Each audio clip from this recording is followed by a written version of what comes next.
Ryan had always struggled with a terrible temper. When anger took hold, he completely lost control and would lash out with harsh, hurtful words that cut deep into the people he loved most: his wife, his kids, his friends. Once the storm passed, the guilt would hit him hard. He desperately wanted to change, but no matter how hard he tried, he couldn't seem to stop. One afternoon, he heard about an old wise counselor named Mr. Whitaker, who lived on the edge of town. People said the man had helped many folks with their deepest struggles. Ryan decided it was worth a shot.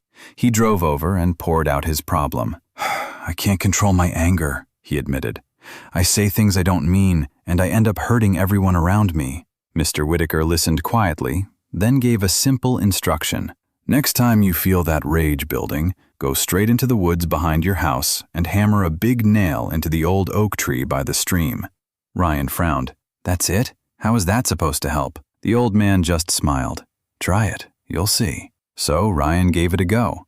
Every time anger flared up, he would grab a hammer and a handful of nails, drive out to the woods, and pound them deep into the thick trunk of the oak. At first, he was hammering several nails a day, but as the weeks passed, something began to shift. His outbursts became fewer and less intense.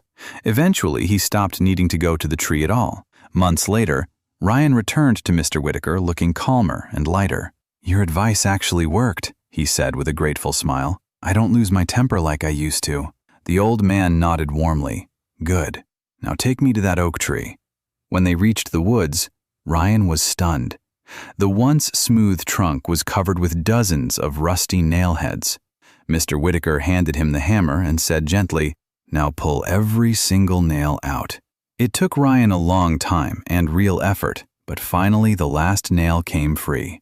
The tree now stood covered in deep, ugly holes where the nails had been. Mr. Whitaker placed a hand on Ryan's shoulder and spoke softly. "Each of those nails is like every angry word you used to throw at people. You can apologize, you can say you're sorry, and you can pull the nails out, but the holes remain.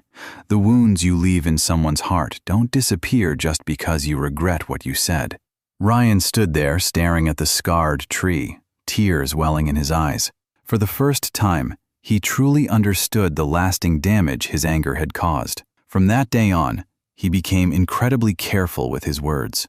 He learned that controlling your temper isn't just about staying quiet in the moment. It's about protecting the hearts of the people you love, because some scars never fully heal. Think before you speak in anger. Once the words leave your mouth, the nails go in. And even if you pull them out later, the holes stay behind.